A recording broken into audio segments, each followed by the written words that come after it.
अल्हम्दुलिल्लाहि रब्बिल आलमीन वस्सलातु वस्सलामु अला सय्यिदिना व हबीबिना व हबीबि रब्बिल आलमीन व अला आलिहि व अस्हाबिहि अजमईन अम्मा बअद फ़क़द क़ाला अल्लाहु तबारक व तआला फ़िल क़ुरआनिल मजीद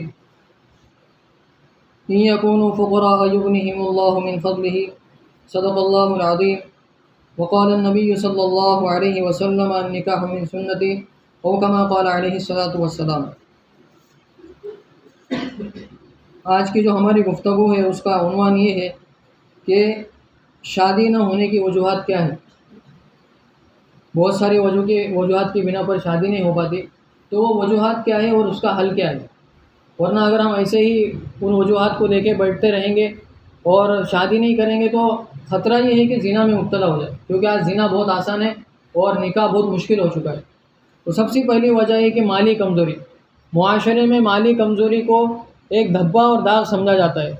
इसमें क्या बुराई है कि अल्लाह ने किसी को अमीर बनाया और किसी को गरीब बनाया, तो गरीब होना कोई बुराई नहीं है। लोग कहते हैं कि भाई अभी हमारा जॉब नहीं लगा, अभी हम कमाना नहीं शुरू किए, तो बाद में देखेंगे।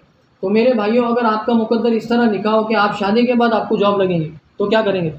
फिर तो आप वैसे ही रहेंगे। बस आपका मुकद्दर लिखा था कि भाई शादी के बाद जॉब लगेगी, और आप इस बुनियाद पे शादी नहीं कर रहे कि भाई मुझे जॉब नहीं लगी, तो आप सोचिए कि आप कितने दिन तक ये सिलसिला चलता रहेगा। तो माली कमज़ोरी को हम लोग बुनियाद ना बनाएं कि भाई क्या खाएंगे, क्या खिलाएंगे। अल्लाह के नबी अल्लाह तबारक व तआला ने खुद कुरान में फरमाया कि अगर तुम फ़कीर होंगे, शादी के वक्त अगर तुम गरीब है और फ़कीर है, तो अल्लाह युग़निहिमुल्लाहु मिन फ़ज़ली, कि अल्लाह अपने फ़ज़ल से तुमको गनी कर देगा, मालदार कर देगा। तो और अक्सर ये देखा गया है कि शादी से पहले लड़का कुछ कमाता नहीं था, धमाता नहीं था, उसको कोई मतलब कुछ काम नहीं था, लेकिन जैसे ही उसकी शादी हुई तो अल्लाह तबारक व तआला ने रिज़्क़ के दरवाजे उसके लिए खोल दिए। तो ये अल्लाह तबारक व तआला ने रिज़्क़ का ज़िम्मा लिया है, ये हमारा काम नहीं। इसलिए माल को बुनियाद बना के हम लोग निकाह को लेट न करें। दूसरी बात ये है कि मुआशरे में बुरा इमेज होता है। जो लड़के होते हैं ना हमारे, तो उनकी आदत होती है कि भाई पान खाएंगे, वो खाएंगे, और ये सब चीज़ों की वजह से क्या होता है, मुआशरे में बुरा इमेज होता है कि भाई ये लड़का जो है, तो जिसको हमारी ज़बान में बोलते हैं ना टुकार, तो इस तरह का इमेज जब जाता है लोगों के सामने, तो लोग रिश्ते के लिए तैयार ही नहीं होते। तो हमारा काम ये है कि भाई हम सब इन चीज़ों से बचें। बाद लोग बोलते हैं कि भाई हमारी तो शादी नहीं हो रही है, लेकिन उनके कारनामे देखो तो बस उन्होंने पान खा के हिंदुस्तान पाकिस्तान के नक्शे बनाए हुए होते। अब वो लोग आते जाते वो सब देख रहे हैं, तो कहाँ से कौन लड़के दें। तो ऐसा है, बाल बिल्कुल ऐसे कटाए हुए कि बिल्कुल अजूबे लग रहे, और अजीब अजीब तरीके की हरकतें हैं। गाड़ी ऐसी भगा रहे कि आदमी को डर लगता है, इसको लड़की दे तो मेरी लड़की चली गई। तो यानी इस तरीके के काम है हमारे कि भाई जिससे हमारा मुआशरे में बुरा इमेज जाता है, और लोग समझते कि भाई हमारे अंदर क्या बुराई है, किसी ने जादू कर दिया। तो इसलिए मुआशरे में बुरा इमेज जाने से हम लोग क्या करें, बचाए। और अगर हमको इन चीज़ों की आदत है तो अल्लाह तबारक व तआला से सबसे पहले तौबा करें और आहिस्ता आहिस्ता इन चीज़ों को छोड़ने की कोशिश करें। इंशाअल्लाह ये चीज़ें छूटेंगी और आपके मसले हल होंगे। तीसरी चीज़ है कि बुरी सोहबत, यानी कुछ लोग होते हैं कि भाई पॉलिटिशियन लोगों के साथ बैठना उठना उनका होगा, या बुरे लोग जो 2 नंबर के धंधे करने वाले लोग हैं उनके साथ उठना बैठना होगा। तो इनको भी ये शिकायत होती है कि भाई हमारी शादी नहीं हो रही। आप देखो आप किसके साथ उठ रहे हो, बैठ रहे हो, आपके जान को खतरा है। कोई लड़के देगा तो वो सोचेगा ना कि भाई कल ये मर गया तो मेरी बेटी का क्या होगा। तो ये सब सोच के शादी लड़की देता है ना कोई। तो बस यानी अपनी बुरी सोहबत छोड़ना नहीं है, 2 नंबर वालों के साथ उठना बैठना छोड़ना नहीं है, पॉलिटिशियन के साथ उठना बैठना छोड़ना नहीं, और आपको लड़की चाहिए, तो ऐसा नहीं होगा। तो बुरी सोहबत हमको एक छोड़ना पड़ेगी, ये तीसरी वजह है।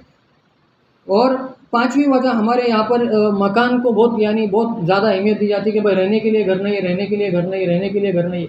तो मेरे भाइयों, ये सोचने की बात है कि भाई किसी आदमी को ज़िना का खतरा है, और आप सिर्फ उसको इस बेस पर रोक रहे हो कि इसके पास रहने के लिए घर नहीं। तो ये कितना मतलब ये आम तौर पे जुल्म हो रहा है बच्चे के साथ और बच्ची के साथ, कि सिर्फ रहने के लिए घर नहीं, इसलिए आप उसको तो वैसे ही रुका के रखे हो। आप भाड़े से घर ले लें, 5,000 2,000 किराए के घर आपको कहीं पे भी मिल जाएंगे। तो इस तरीके से भी इंतज़ाम हो सकता है। लेकिन हम लोग मकान के नाम पे 3-4 साल तक लड़के को रुकाते हैं, वो हम 3-4 साल में 200-300 बार या कम से कम 10-20 बार तो ज़िना कर लेता है। और ज़िना नहीं करेगा तो मोबाइल में कुछ ना कुछ वो देख लेगा। तो इसलिए मकान को बेच ना बनाया जाए बिल्कुल, कि इसका रहने का घर नहीं है, ये लड़की को लाके कार पे रखेगा। कोई किराए का मकान ले ले 2-3 हज़ार का, तो उसमें भी हमारा घर चल जाएगा। उसके बाद हमारा अनएजुकेटेड होना, यानी लड़कों में एक चीज़ ये होती है कि भाई उन्होंने कुछ पढ़ा लिखा ही नहीं है। तो पढ़ा लिखा ना होने की वजह से भी कोई लड़की नहीं देता कि भाई ये क्या करेगा, आगे जो काम है कार्रवाइयाँ है वो कैसे ये मुकम्मल करेगा, इसको करके कुछ दवाखाने वगैरह ये कैसे उसको हल करेगा। तो अनएजुकेटेड होने की वजह से भी लोग लड़की नहीं देते। तो इसलिए तमाम बच्चों को चाहिए, नौजवानों को चाहिए कि वो अपनी तालीम को पावरफुल रखें, अपने जितने भी सर्टिफिकेट है, अपनी जितने भी तालीम है उसको क्या करें, वो पुख्ता रखें, ताकि वक्त आने पर उसको क्या करें, हम बता सकें। उसके बाद एक वजह ये है कि भाई जिस्मानी कमज़ोर होती है, कुछ लोगों के अंदर जिस्मानी कमज़ोर होती है, नादानी के अंदर अपने हाथ से अपनी शहवत मुकम्मल करने की वजह से, डिस्चार्ज होने की वजह से आदमी की ताकत ख़त्म हो जाती है, तो उसकी वजह से वो शादी को टालते हैं। तो मेरे भाइयों, हदीस शरीफ में आता है लिकुल्लि दाइन दवाउन, कि जितनी भी बीमारियां हैं उन सब की दवा है, तो हर चीज़ की दवा मौजूद है। तो हमको चाहिए कि भाई जो मुअतबर हकीम हो उसके साथ रुजू करें, वरना ये चीज़ अगर हमारे पास ऐसी रहेंगी कि भाई नहीं हो रहा मेरे से, मैं नहीं कर सकता, तो मेरे भाइयों कल के को हम कहीं ना कहीं जाके जिना कर ही लेंगे। तो इसलिए हम लोग क्या करें, ये अपनी बीमारियों को ख़त्म करें और फिर शादी के लिए हम लोग क्या हो जाए, तैयार हो जाए। उसके बाद 8वीं चीज़ ये गैर शाइस्ता लफ्ज़ है, लेकिन ये चीज़ भी हमारे माशरे में पाई जाती है। ये गैर शाइस्ता लफ्ज़ यानी अच्छा लफ्ज़ नहीं है, जिसको हम बोलेंगे ना छिचोरापन, ऐसा होता है कि भाई 4 बड़े लोग बैठे हुए बीच में कुछ भी बोल दिए, वो 4 मतलब कोई जा रहा है, बड़ा आदमी जा रहा है, उसको कुछ भी बोल दिया, और कहीं पे कुछ गुफ्तगू चल रही है, आके तीसरा टॉपिक छेड़ दिया। तो इससे क्या होता है, लोग बोलते हैं यार ये पटरी से हटा हुआ रहता है हमेशा। क्या बोलते हैं लोग, यार ये हमेशा पटरी से हटा हुआ रहता है, कभी भी जो टॉपिक चल रहा है उस पर बात नहीं करेंगे, आके तीसरी बात छेड़ देंगे। तो लोगों में ये बात फैल जाती है और लोग क्या बोलते हैं कि भाई ये थोड़ा सा समझदार नहीं है, इसलिए भी इसको लड़की मत दो। तो इसलिए हम लोग जब भी बड़ों से बात करें तो बिल्कुल अदब के दायरे में बात करें, और छोटों के साथ जब भी बात करें तो यानी हमारा छोटों के साथ बात करना भी एक नमूना बन जाता है माशरे में। हम अगर छोटे बच्चों को झिड़केंगे ना, ए चल निकल, चल यहाँ से चले जा, ए उठ भाग यहाँ से, तो ये लोग देखते हैं और सोचते हैं कि भाई अपने बच्चों के साथ भी तो ऐसा कर सकता है, तो फिर इसलिए भी लड़की नहीं देते। तो ये जो चीज़ है हमारे अंदर के भाई अदब का जो मामला है, ये भी हाथ से निकलने की वजह से निकाह में रुकावट बनती है, तो इसको भी हम लोग ख़त्म करें। उसके अलावा एक बात ये है कि बाज़ लोग इस्तिखारा निकालते रहते हैं, बस भाई लड़की देखिए अब इस्तिखारा निकाल रहे, 1 महीने से इस्तिखारा निकाल रहे, नमाज़ें पढ़ रहे, बोले आज काला नज़र आया, फिर दूसरे दिन इस्तिखारा करे पीला नज़र आया, बोले 2-3 महीने से पीला नज़र आ रहा है, बोले फिर 2-3 महीने से काला नज़र आ रहा है। अरे मेरे भाइयों, जो हकीकत में वो तुमको नज़र नहीं आ रहा और ख्वाब का काला पीला नज़र आ रहा है। तो इसलिए हम लोग काले पीले को छोड़े, सामने जो हमारे लड़का बैठा है, लड़की बैठी है, फ़ौरन उसको अगर निकाह की हमारी उम्र है और वो भी राज़ी, हम भी राज़ी, फ़ौरन निकाह पढ़ा ले।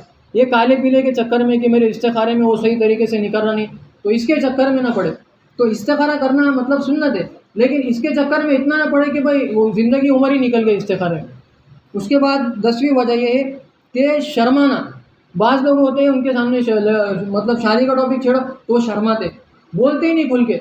30 साल उम्र हो गई, 35 साल उम्र हो गई, 32 साल उम्र हो गई, खुल के बोलते ही नहीं है। तो कितने लोग ऐसे होते हैं जो दोस्तों में जाके तो बड़े चिल्लाते हैं, यार घर वाले सुन रहे नहीं, घर वाले को समझ रहा नहीं क्या, और ऐसा वैसा।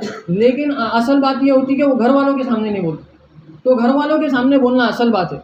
तो वहाँ पे जाके हम लोग साथ, अगर हमको लगता है कि भाई निकाह की उम्र है और अभी ज़रूरत है, तो हम फ़ौरन जाके अपने घर वालों को बोल दें कि मैं निकाह करना चाहता हूँ और आप मेरे लिए कोई रिश्ता देखें, तो इससे भी हमारा ये मामला हल हो जाएगा।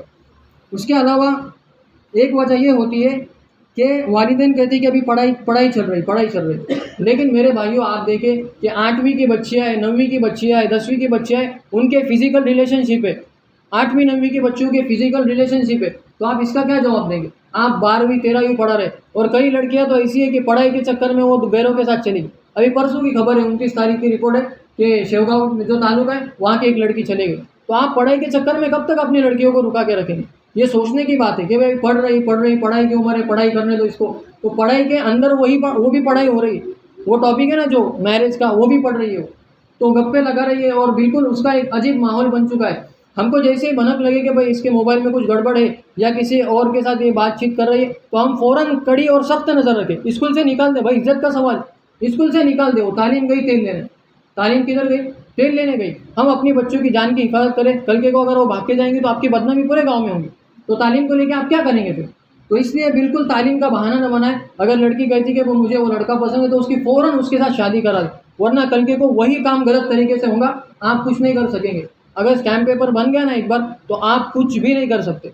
उसके बाद एक चीज़ ये है कि हम लोग लड़की देखने दिखाने में बहुत नखरे करते। मैंने देख के आएंगे और इसकी नाक ही पसंद नहीं आ रही, तो नाक से क्या लेना देना है तुमको?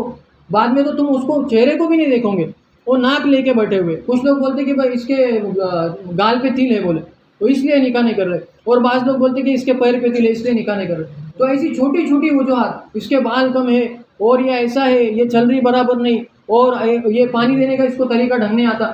छोटी छोटी वजह बना के हम लोग क्या करते रहते, निकाह को टालते रहते। तो मेरे भाइयों, आपको 100% सही लड़की पूरी दुनिया में कहीं नहीं मिलेगी। अगर आप गलती निकालते बैठोगे तो कहीं नहीं मिलेंगी। थोड़ा अपनी भी आईने में शक्ल देके और उसके मुताबिक जो है तो अपने रिश्ते की बात करें।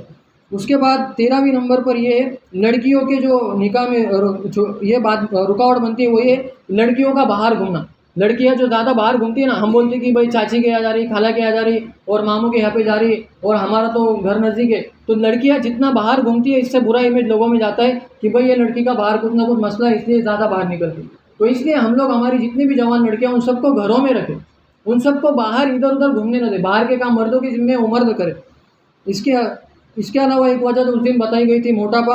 और आज 14वीं वजह ये है कि फुंसियाँ, आजकल फुंसियों का बहुत मसला है लड़कों के साथ। वो इस वजह से हो रही है कि आजकल खाने बहुत गर्म आए हुए हैं, चाइनीज़ है, नूडल्स है और चाय है, कॉफ़ी, ये सब गर्म खाने की वजह से फुंसियाँ आती है। तो उसका सबसे पहला इलाज ये है कि फुंसी जब आती है तो लड़के उसको भगाने के चक्कर में रहते। तो सबसे पहले उसको भगाने की कोशिश नहीं करना है, उसको अपने हाल पे छोड़ दो, पक्के ख़त्म हो जाएंगे।